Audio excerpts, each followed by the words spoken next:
At Maverick Public Relations, growing your influence is their specialty. MPR works with remarkable companies in the cannabis industry to deliver exceptional results. Experience big agency expertise and outstanding client service delivered by seasoned and knowledgeable experts. Connect with Maverick PR today and move your company to the next level. Visit them today at www.themaverickpr.com. From a studio high above the clouds of the Okanagan Valley, this is the Cannabis Podcast. Exploring the world of Canadian cannabis culture, one toke at a time. Now, here's your host and bud tender, Gary Johnston. Welcome back to the Cannabis Podcast. If this is your first time, well, an especially warm welcome for you. I hope you're going to enjoy the next 30 minutes or so of some cannabis information. And this episode, we have a particularly tight focus, just a couple of things that we're going to cover off. Of course, we'll talk a little bit about a potpourri of things that are happening, like, for example, a name change that's occurring to one major cannabis company. We touch on that, and it's rather humorous, I find. In addition to that, today I have an interview with a listener who contacted me some time ago from Ontario. Margaret's her name. And Margaret also hosts her own podcast. It's called the BiteMe podcast, and we're going to talk about that today in our interview. And I do a rather extended version of Cultivar Corner in this episode, but unusually we're not using flower. To meet some of the requests that I've had, I decided to skip the flower today, and we're doing a Cultivar Corner on a vape pen. This one is Redecan's Trainwreck, and it comes in the Redecan Vape Kit. So that's coming up on Cultivar Corner today. And let's get to it. This is episode 52 of the Cannabis Podcast. And before we get into the meat of this particular episode, just a couple of potpourri items that I thought were of interest. First of all, a name change.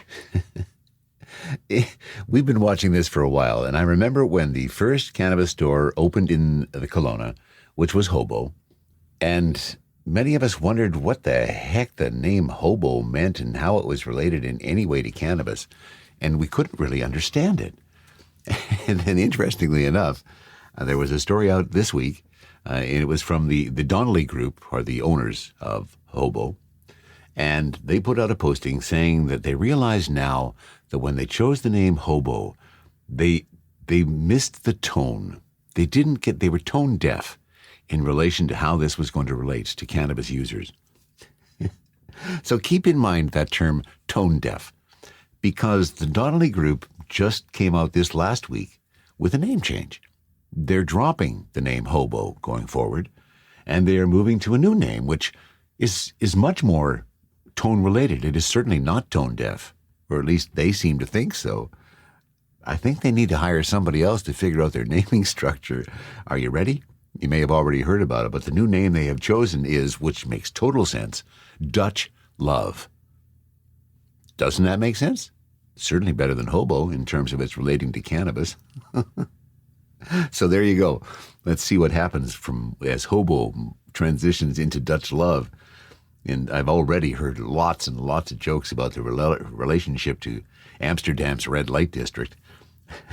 Now, I realize that Amsterdam has a relationship to cannabis too, but perhaps this tone-deaf feature of the Donnelly Group, they missed the fact that it could be more closely related to the red light district of Amsterdam rather than cannabis. So we'll keep that in mind as the signage changes for Dutch Love. Another thing that I wanted to bring up is actually a little bit of a downer.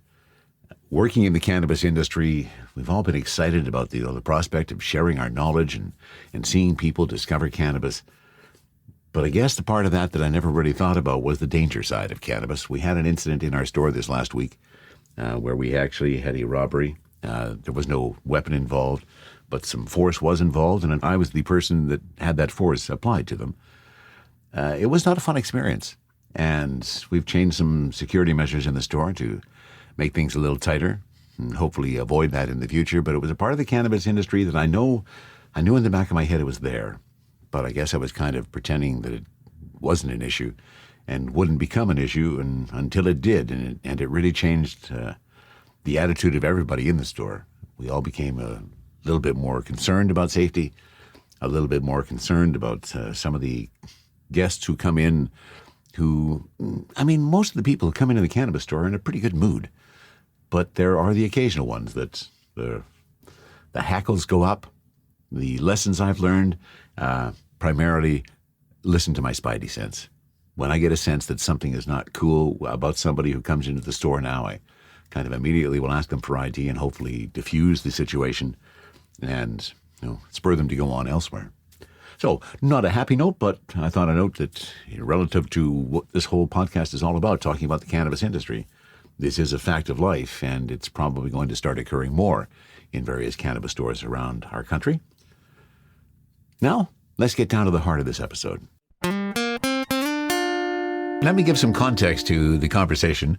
As anybody who listens to my podcast knows, I love hearing from people who are listening to the show and getting some feedback. And it's often out of those little exchanges of communication where guests appear on the podcast. And guess what, Margaret? That is exactly what's happened in this case.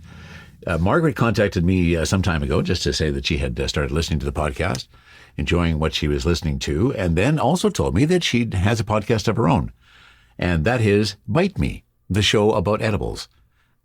I thought that is a very cool idea because, again, if you've been listening to this podcast, you know that edibles and I do not have a real good experience together. So I'm hoping to learn a whole bunch. And Margaret has agreed to come on the show and answer some questions about that. So, Margaret, welcome to the Cannabis Podcast. Well, thank you, Gary. I'm pretty excited to be here today. Yeah, it's thrilling for me because, as I indicated, edibles have been very elusive for me. So do you have you've had a bad experience in the past with edibles that makes you a little gun shy about trying them out again? No, my problem with edibles is I have not found a dosage that gives me a high that I enjoy, or that I either go way overboard. So that's been my difficulty, has been finding that wonder spot. And so far it's been elusive to me. Okay, that's fair. And it is tricky with the legal market, too, because they're sort of limited, I would say, right now in Canada. Well, absolutely. And we've talked about that before. Of course, the reference to Health Canada's maximum 10 milligrams per package. That's certainly an issue for me. I know I had tried edibles before prior to the legal market. And where I found, really the only time that I found that I got a decent buzz and I enjoyed the experience seemed to be at around 50 milligrams. And that I enjoyed. That gave me a good experience. But of course, in the legal market, I'm not going to buy 5 packages of chocolates to eat them to get that same buzz. So let's talk about that a little bit, Margaret. Give me a sense of how you came to this world. What's your cannabis experience? Where did it all start for you? Oh, well, it all started way back, and I don't even want to say what year because it was a long, long time ago. Like most people, I was kind of curious as a teenager. Okay. Pretty sure the first time I bought it, I bought oregano, but I can never be never be sure. We all did, I'm sure. Yeah, because I do recall we were so excited and we smoked it, and then nothing happened. Although my friend did claim that she got high. So I still wonder to this day if that was true or if she was just, acting the part. But that's fine. And I've had sort of an on and off relationship with cannabis my entire adult life, probably. I had kids and, sort of quit smoking for a while. Yeah. And then I also had the experience of when I was smoking, sort of a little later in my adult life, that it tended to make me really paranoid and antisocial, if you will, when I was with people. But then I went back to it probably, several years ago now. And my husband and I, for whatever reason, we had a whole bunch of trim and shake, and we decided to make some weed butter. Okay. And it was a laborious process on our stove, which we said we would never do again. But the cookies we made from it turned out really good, and we really enjoyed them when we ate them. Nice. And it wasn't long after that he bought me a magical butter machine, which kind of changed everything when it came to making edibles. And from there, I just started experimenting because I found that the edibles high gave me, because it was slow progressing for one, I think it allowed me to sort of settle into the high. Okay. So that by the time I was at the peak of it, I suppose, I could still carry on a conversation. I felt really good, like all those things that smoking it used to do for me. And so that sort of became my preferred way to to indulge, if you will. Interesting.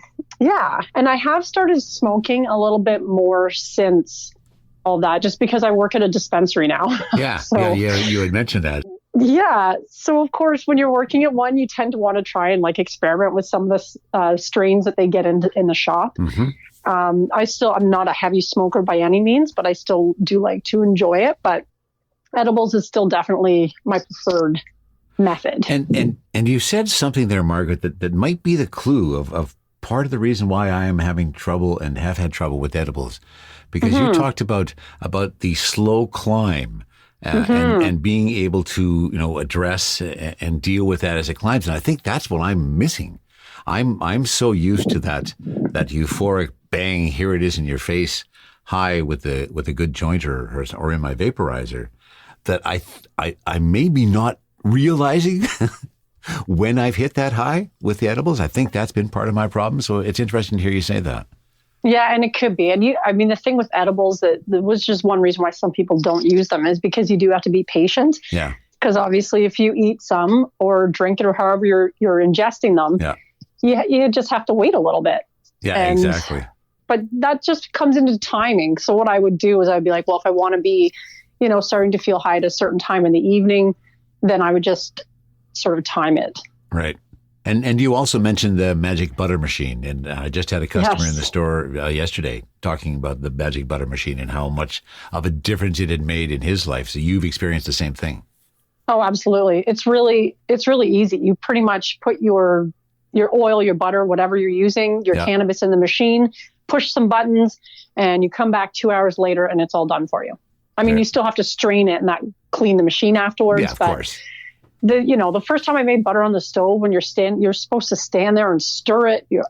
From what I remember, you're supposed to stand there and stir it for 2 hours and all this stuff. And who's got the time for that? Exactly. I certainly don't. So yeah, who does? That's very true. And another, since you are so into the edible world, another question that I have been curious about, because we get people coming in and wanting a sativa or an indica edible. And, in terms of the science, as I understand it, once it transforms into that 11-hydroxy, I'm not so sure that there is that much of a difference. Do you find that you still get that indica or sativa effect with your edibles in the end?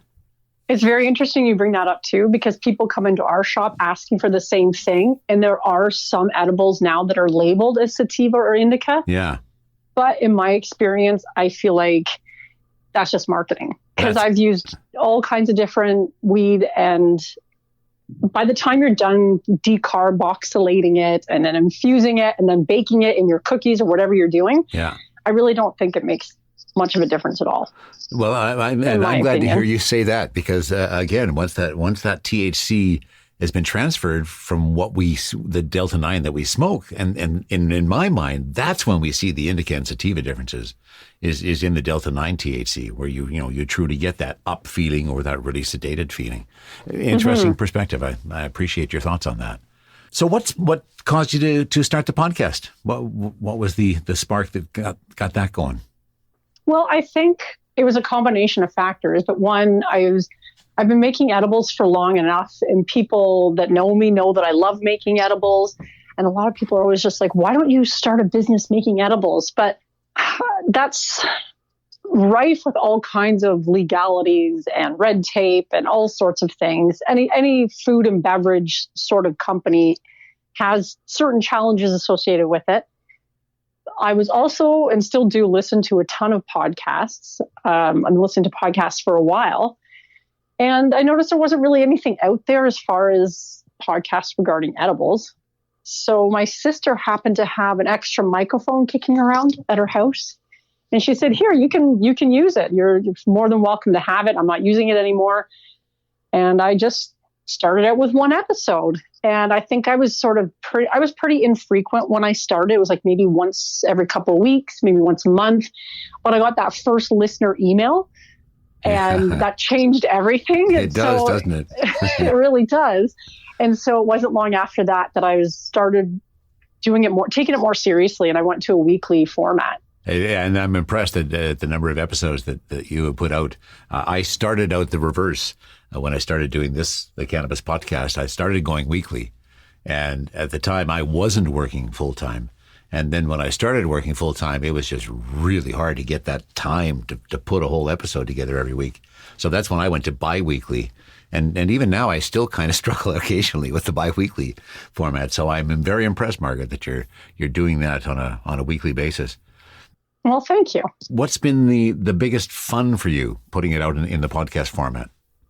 The biggest fun, well, to be honest, I really actually like recording it, I find, which is interesting. I've not been somebody who's wanting to always put myself out there. So I've never been much of a YouTube person, and this eliminates all that crap. I don't have to worry about combing my hair or anything. I also really like creating the recipes for the show, because any of the recipes that I talk about in the show are ones that I had made like previously. Okay, good. That's nice to know. Yeah, I'm sharing my experiences making them, because I'm not like a professional chef or anything like that. I'm just somebody who likes to cook. And I feel like most of the people that are listening to the show are the same as me. So, when I take a recipe from a cookbook and I'm finding like I needed to tweak this, or I found that, there are little subtleties associated with making that recipe, that's what I'm sharing a lot of the times. And I really enjoy doing that. It's sort of all the cooking stuff that I would otherwise be doing anyway. I'm now just talking about it with the people out there who are listening. And of course, anytime somebody emails me, it's like, even a year later, it's still a real thrill. Yeah. So, Oh, absolutely. It is. Yeah. That is part of the thrill of podcasting. I totally agree with you from that perspective. Yeah. And so just for clarity, as you're listening, if you want to take a look at what Margaret has been doing, it's bitemepodcast.com. That's the URL where you can go and see the work. And lovely looking website you've got, Margaret. Oh, thank you. And all of the episodes and recipes are linked on there, I'm going to assume? They are all there, yes. Excellent. Yes, they are. Yeah. And out of those, then there's some really cool recipes. As I look on these, we've got the that rich simple syrup looks pretty good. Mm-hmm.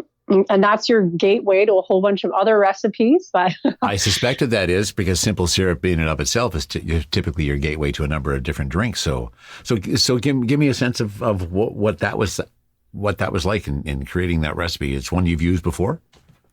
It was one I used recently, actually, and that's based from a book that I've been working from for these. It's sort of like a little mini series I'm doing on the show right now. Okay. And it's Cannabis Cocktails, Mocktails, and Tonics, written by Warren Bobrow.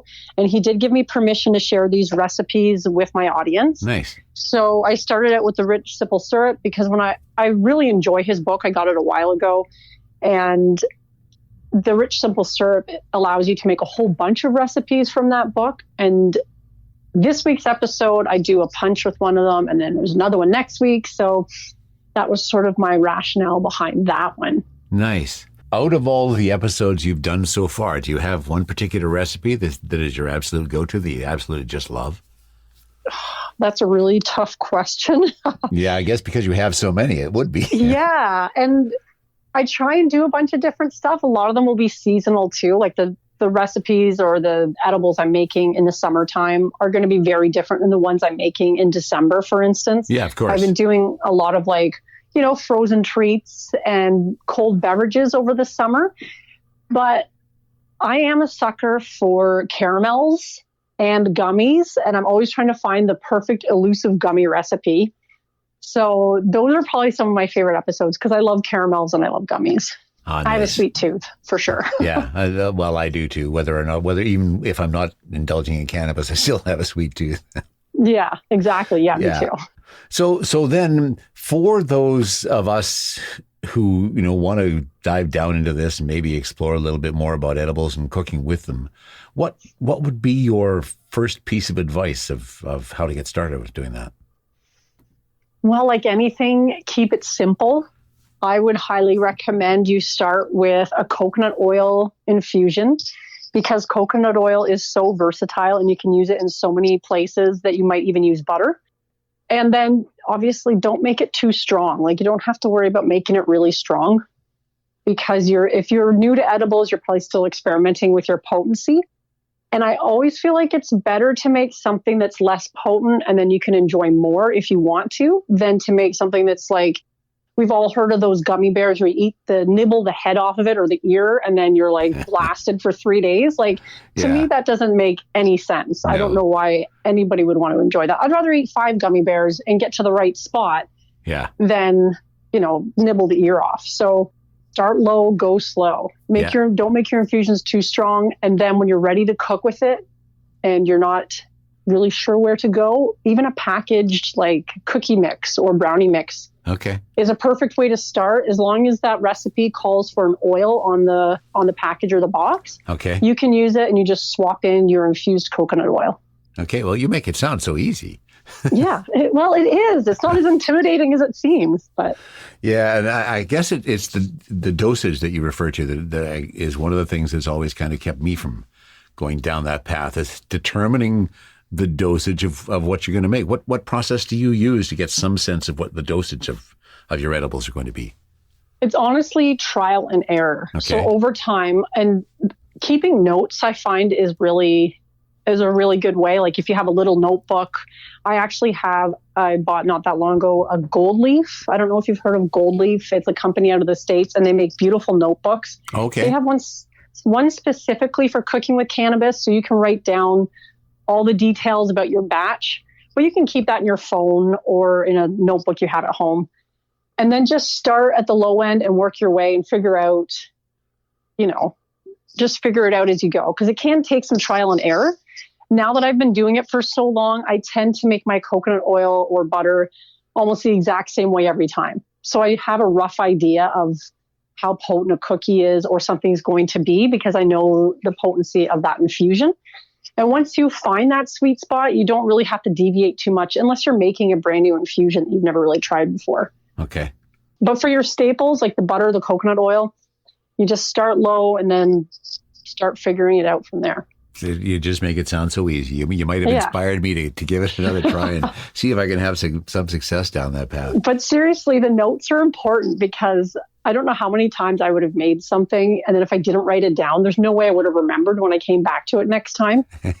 Because, of course, I enjoy cannabis. Yes, exactly. They do kind of go together sometimes. And, you think you're going to remember these little details, like how much cannabis you used in your infusion to how much coconut oil and stuff. You don't. You just don't. But if you write it down, a note on your phone or notebook, then you can come back to it.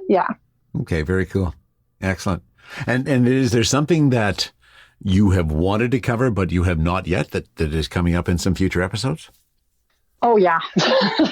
Yes. I think one of the things I'm really wanting to experiment with, but I just haven't done it yet, is Sous-Vide. I don't know if you're familiar with the Sous-Vide cooking method, which is like a water immersion for infusing and for cooking. And I've heard a lot of really positive things about it, but I've never experimented with it in my own kitchen. And that's definitely something that's on my short list to do. Oh, cool. So that's one for sure. Yeah. Excellent. Well, you have truly inspired me, Margaret. I'm thrilled that there's somebody else who's passionate about an area of cannabis and decided to go forth and tell a bunch of people about it and share some of your knowledge. And you're doing a fabulous job with the BiteMe podcast. Well, I really appreciate that. And my hope is to inspire people just like you to try cooking it at home. Because I also feel like when you make your own edibles, you have more control over what you're ingesting. And that's not just about potency. It's just about all the ingredients. When you're buying edibles in a store, sometimes you have all kinds of stuff you might not want to eat in those products, like preservatives and colorings and flavorings and that type of thing. But when you make them yourself, you have complete control over the whole process. And I really feel like that's important to a lot of home cooks too. Yeah, well, I would agree wholeheartedly. And in fact, you raising that thing just sparked another question that I have for you. How do you determine when you're making, let's say you're going to do a new batch of some infused oil. When you're going to make that batch, how much cannabis are you actually using when you make a batch? Well, again, this would depend, but for me, I'm often using upwards of 40 grams for a couple of cups of coconut oil or butter. But that's shake and trim. So it's not like flour. If it was flour, you might, you wouldn't need to use that much if it was flour. But I also tend to think that using like bud is, if you can avoid doing that, is probably preferable, just because you can get just the same or better results using the stuff that people might otherwise discard. So It's a really great way to sort of, if you're growing or something, it's a great way to use that stuff you might otherwise just put in the compost. And it makes fantastic infusions. Well, once more, you've inspired me as I pull up a jar of some of the trim from my lamb's breath that I just finished harvesting. I think I know what I'm going to do with some of that. Yeah. And you know what better way, what would you do with it otherwise? You're probably not going to smoke it or anything. Well, the other thing that I would do with some of it, and I still will do some of it, and that's something that I've been doing for the last year or two, is been making some bubble hash. Oh, true. Yes. That would be another use for it. I really enjoyed that experience, and I really enjoyed the hash that was the end result too. It was really nice. That's interesting you mentioned that too, because I'm growing some weed myself in my backyard. Yeah. And of course, my plan is to use a lot of it for making edibles, but making something like hash would definitely interest me as well, because I used to love that stuff. Yeah, well, me too. And so I bought a set of bubble bags. I think I got the 5-bag pack. And the experience it's interesting. You go through the ice water immersion and imagine all those trichomes falling off as you're stirring it up, and then you see them in the filters later. It's quite an immersive experience. I really quite enjoyed it. So I would recommend that for you as well as an experience that you should try. I will definitely be putting that on my list, because I'm sure by the time I harvest my stuff, I'm going to have so much that I'll need to find things to do with it all. So, well, that's the hope anyway. But I did want to mention as well, because you mentioned in your podcast that you vaporize a lot of your cannabis in like a dry herb vaporizer. That's right. And I got myself a dry herb vaporizer not that long ago as well, in part because the taste and the flavor is so much better. Yeah. But you can use the already vaped cannabis in some of your infusions as well. If you're getting a lot of it, and it's already decarbed. This is, as I understand it. I haven't really tried it too much myself, but I'm going to be experimenting with that as well. So if instead of composting or throwing out the used herb, you can use it in an infusion as well. Back in the day when I still had my volcano running, and I was generating a lot of that. My wife called that the Cannabis Tailings. Yeah. And we had a big container of it, and I think we eventually just tossed that out. I never thought of using that for edibles. Yeah. And the advantage is it's already decarbed. Because usually when you cook with cannabis, you're supposed to decarb first to maximize, to remove that A molecule from the THCA. Absolutely. But absolutely. You're skipping the step while you're enjoying your fresh cannabis too. So it's a win-win. Wonderful. Another great suggestion. Yeah. So the show is BiteMe, the show about edibles. The URL for it again is bitemepodcast.com. Margaret is the host. Thank you so much for joining me today, Margaret. I hope you enjoy the rest of your day. I will. It was my pleasure, Gary. Are you ready for liftoff? Don't miss Canada's #1 cannabis conference and trade show, Lift & Co Expo, coming this May 12 to 15 to Metro Toronto Convention Centre. Level up your industry intel at the Lift Cannabis Business Conference. Connect with movers and shakers from across the cannabis industry and preview new products and services from 250 plus exhibitors. Plus, everyone loves Lift & Co Expo's prizes, live music, and more. Visit liftexpo.ca for tickets. That's liftexpo.ca. THC, CBD, terpene profiles, what's in me? Oh, please explain to me. Cultivar Corner, Cultivar Corner, oh yeah. Cultivar Corner, please explain this stuff to me. Today, we have one of our more unusual Cultivar Corners. Unusual for a couple of different perspectives. First, this literally is the first time that I've had a toke for today, which I think is a really good indication and a good test of what we're going to test on Cultivar Corner today, which in itself is a rarity. But here we are, nonetheless, so we've established that. And the other piece is we are actually not going to be doing a Cultivar Corner on specifically cannabis flower today. In fact, I've had this request from a number of people to also take a peek at the vape pens that are out there. Whether you're using there is no whether. I'm looking at a 510 battery, so 510 threading on this vape cartridge. And in fact, what we are going to test today is from Redecan, and it is their Redecan Vape Kit. So it comes with a 510 battery, the battery charger, and the adapter, so you can screw that into your USB adapter, plug your battery in and charge it, of course. And in addition to that, it comes with a 0.45 gram of Trainwreck vape oil, or cannabis extract, as it's called. And so that's what we're going to be sampling on Cultivar Corner today. And it's all right in front of me. Nice little package from Redecan.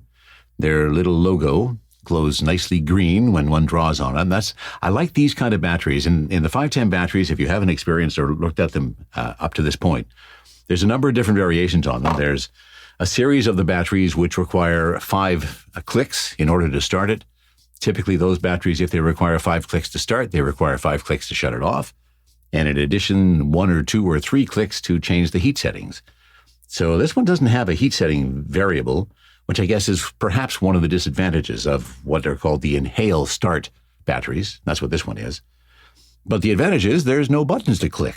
You don't have to remember whether it's 5 clicks that you got to turn it on. You inhale and the experience begins. In the past, I have tried, to be perfectly candid, I have tried a couple of vape tips before. But the one I tried before was simply a THC distillate, nothing else. No terpenes were reintroduced to it. And in all honesty, when I experienced that or tried that, and that was a couple of years ago, it didn't really give me a buzz. I made the mistake. I was off, I think, to a Toastmasters conference, and I only took my vape pen thinking that it was going to work fine. Oh, it's not a mistake. I never really did get high on that particular excursion. So I realized then that the straight THC distillate is not the flavor for me, so to speak. So this time around, I picked up the Redecan vape kits, and this includes the, as I say, Trainwreck, which is a sativa vape. And the contents of this include cannabis extract and terpenes. So they have reintroduced the terpenes appropriate for the Trainwreck cultivar. At least I hope they're appropriate for the Trainwreck cultivar. And what are we dealing with here? As I said, it's 0.45 grams or 0.45 milliliters. The THC, and this, of course, is the kick for anybody who's looking to do the vapes. And Steve, who was and is a listener, don't want to imply he was a listener, at least I hope he's still a listener. And Steve, when he sent me a note about this, was looking about vapes, and what his main concern was all that news we heard in the last couple of years about those illegal vapes and those problems that we're having with certain popcorn lung kind of things that were showing up. What we want to be clear on is that the vape that you need that's going to be at least a little healthier for you does not have any of those additional additives. So this just has cannabis extract and terpenes. And a terpene is a terpene is a terpene. So relatively clean. I know it's a CO2 extraction, clean CO2 extraction that this is obtained from, this cannabis oil. And, well, I think it's about time we gave it a taste. Now, what's the advantage? Well, there are many advantages in looking at a vape cartridge or a vape pen. First and foremost is discretion. I know a lot of people use these on golf courses. I've had a lot of people come in and refresh their tips for new round of golf they're doing, or various other things, family outings, where they don't want to be as obvious about it, want to be a little discreet, and you can't get much more discreet than a vape pen for a couple of reasons. It's pretty tiny, so it's pretty easy to hide. Although, of course, things are legalized. We shouldn't have to hide everything anymore. But the bigger factor, I guess, is there's very little smell. There is, of course, a little bit of vapor that's going to come out as you exhale. There's going to be some odor to that. But that's going to dissipate so darn quickly that nobody's going to notice it unless they're standing right next to you. So discretion, ease of use, and the other kicker is high THC. So the people who come into the store looking for the vape pens are those who have built their tolerance up to where they really need that high kick of THC. The flower is not doing it for them anymore. And I'll be honest again, I don't want to get to that stage. I want to continue to smoke flower and to get a lot of my high from the flower. So I'm reluctant to do the vapes really heavily, but you know what? We're going to see how baked we can get today, because as an experiment here on Cultivar Corner. So this is Trainwreck from Redecan. THC value is at 82.6%. There is a little bit of CBD. In fact, there's 2.36 milligrams of CBD per gram. Total CBD is that 2.36 milligram. So just a touch of the CBD, but lots and lots of THC at 82.6%. So How do we advise you to use a vape? Don't draw on it as long and hard as you do on a joint, because you're just going to get overburdened with that. And of course, unless that's your thing, if you're a bong hitter, you might be able to take that. I have not hit a bong for a long time, so I'm going to go fairly light on the vape. And here we go, the first hit on the Cannabis Extracts Trainwreck Vape Kit. Now, of course, it's much faster. You're not waiting for that flame to light. The inhalation start means that as soon as you inhale on it, the battery is applying the heat to that vape or to that oil, and hence it ends up in your lungs. And an interesting taste. There's a little bit of sweetness just to it, kind of on the exhale. It's not a really distinct flavor. I couldn't, give you a specific identity of any particular terpenes that might be in this. And I tried to locate the terpenes that are in here, and I was unable to do that. Sometimes it's so difficult to look and go and find terpenes and get the specifics of the ones that are in a particular strain. It's cool. And I don't mean, it's cool to do that. I mean, it's cool in terms of the smoke. There's not a lot of heat because the temperature that's being applied is just enough to have the vape have the oil turn into vapor.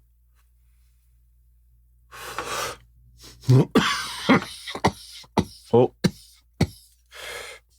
so just to validate, if you do pull a little too hard and you bring a little too much into your lungs, just like with a joint or with a bong, there's going to be a little getting used to that. And a gentle reminder to yourself that don't haul on it so big next time. This should not be a painful experience, should it? Oh, yeah. So I really overindulged on that one. So let me take a better hit. Exercised a little more control. And now the big question, after I've done, 4 or 5 hits off this now, at 82% THC, is the bang there? And there's a hint of my happy eyes, which common listeners to the show will know that that's a feature for me that says I'm especially dealing with a nice sativa, where I'm getting that nice euphoric high. And it's not jumping to my happy eyes right now. Now, I do have some euphoria, let me be honest in that, and perhaps my speech is becoming a little bit more, I'm not even sure what the word I'm looking for. So have I gotten a buzz off of this? Yeah, I've gotten a buzz off this. It's given me a buzz. Is it the kind of buzz that I was expecting at 82.6% THC? Not really. But then I guess that kind of reminds me of the article we talked about last week with that study in Colorado, where they gave vape and flower users different levels of THC, and the end result was nobody could really determine that the high was any better with the higher THC. So, certainly good for discretion, certainly good for ease of use. It's a pleasant taste, but I think the definitive answer in the vapes, as with all things cannabis, is personal. I have discovered that I'm a real entourage effect guy. I like to have my flower with all of the cannabinoids that are in there, all of the terpenes that are in that flower, and even some of the stuff that maybe I don't like, with maybe a little bit of leaf thrown in for good measure. I just have come to the realization that I am a entourage guy. That's the best effect for me, when I have that everything together, and it just goes right to my happy eyes, gives me that euphoric feeling, and it just goes on really well. Now, I guess one of the disadvantages to the fact that I do prefer smoking or vaping, which are dry herb vaping, let's make that clarification, is that it doesn't tend to perhaps last as long. And that'll be, I guess, one of the kickers I'll look at with this. Does this last? And typically the highs that I get from flower are gone within an hour or so. And I've kind of grown used to that. I have no idea how it is for you. And again, cannabis is such a personal experience. So the end result is I'm feeling really good. It's given me a nice little buzz. It has not kicked me over and sat me down on my ass, as I kind of perhaps thought it might do with 86% THC. But it has given me a really good buzz. I am feeling pretty good. And as I move on here, I realize that there's a bit of a creepiness. It's coming on a little stronger the longer we go here. So there's so much variety out there in terms of the vapes. I guess the thing that we want to make sure, or that I would point out that you're looking for, is make sure that there's no additional additives. I've seen a lot of them that are adding additional flavors, and I just don't see why you need those additional flavors, because you know they're going to come along with something else. Cannabis extract and the terpenes. Reinsertion of terpenes, I don't have a problem with that. Terpenes are a naturally occurring molecule. And then I've heard some debate about, and we've had this discussion in the store as well, where people are saying, well, they're reinserting the cannabis terpenes. They're reintroducing the terpenes. There are, in fact, no cannabis terpenes. There are terpenes found in cannabis, but they are not unique to cannabis. Beta-pinene, beta-caryophyllene, those are terpenes that are molecules as terpenes all and of themselves. They do occur in cannabis. They also occur in a whole bunch of other plants in the plant kingdom. There's 30,000 terpenes, as last I counted. Well, actually, I didn't actually count them, but I heard somebody reference that there was 30,000 of them. So cannabis extracts and terpenes, that's what you want to see in your vape. And hopefully that's going to give you a nice, good flavor. Is it going to be my go-to for the future? Probably not. But no, I'll kick it around in times where I need just a quick hit and I don't want to go through the ritual of rolling a joint or getting my vaporizer up and running. I'll still use it because it has resulted in a pretty darn good high. Things sometimes move so fast in this industry that things change before you even have a chance to release them.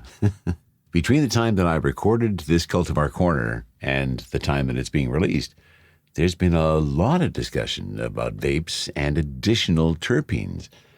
I made reference in that Cultivar Corner that I didn't have any problem with adding additional terpenes. Well, I actually do now, with some of the information that has come out. Serious questions have been raised over the safety of cannabis vape products that contain a terpene additive called phytol. And this is a story from our friends at theokanaganc.com. According to stratcan.com, Tokyo Smoke's vice president of operations in Ontario sent an email July 31st to vape pen manufacturers in Canada. The email was reportedly notifying companies they had 48 hours to provide written confirmation that their products do not contain phytol. Failure to respond would result in a stop sale order on the company's vape cards and filled pens, says Stratcan. It's been less than a year since Cannabis 2.0 came into effect, making new products, including vaporizers, legal. Last year, a spate of deaths and hospitalizations blamed on vaping-related lung illness caused alarm just as the new products were about to be released. In some cases, additives to the cannabis oil reacted with the heat in a way that became toxic to the user. Phytol is sometimes added to vape pen carts because cannabis oil used is too thick to heat and inhale, and requires a thinning agent to ensure it is fluid enough to be effective with a pen's heating coils. Well, a Health Canada letter sent in mid-July requested that vape pen producers provide additional information on the composition of certain vaping products, which may be used to determine if products contain substances that are prohibited or that may be injurious to health, according to Stratcan. Interesting development that occurred after, in fact, just a day or two after, I had actually recorded this Cultivar Corner. So pay attention to the terpenes that are added to your cannabis extracts and more details on what phytol is doing as this story develops. And before we finish up episode 52 of the Cannabis Podcast, let me welcome a couple of new listeners. In fact, they're both named Jim. So welcome, Jim. One Jim contacted me from Vancouver, and the other Jim, I believe, is from Ontario. Welcome aboard, Jims. It's always nice to have additional listeners here, and they have some questions which we'll be taking a peek at and probably cover off in the next few episodes. So welcome. It's always nice to have somebody else join our family here and come along for the ride. If you ever have any suggestions, as to the two Jims have done, send me a note at info@cannabispodcast.com. If you have a suggestion for who should be interviewed or a topic that we should cover, that's the place to get a hold of me. You will always find the info for any of the pieces we talk about on any particular episode at cannabispodcast.com. The same thing will apply today. You'll find the links to the Okanagan Z story we talked about, as well as I'm going to try to find a link to the name change for our folks at Hobo, now Dutch Love. But that's where you'll find those links. And that wraps it up for episode 52 of the Cannabis Podcast.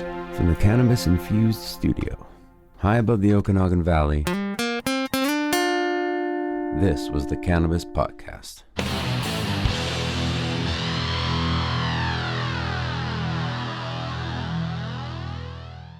The Okanagan Z story we talked about, as well as the, I'm going to try to find a link to the name change for our folks at Hobo, now Dutch Love. But that's where you'll find those links.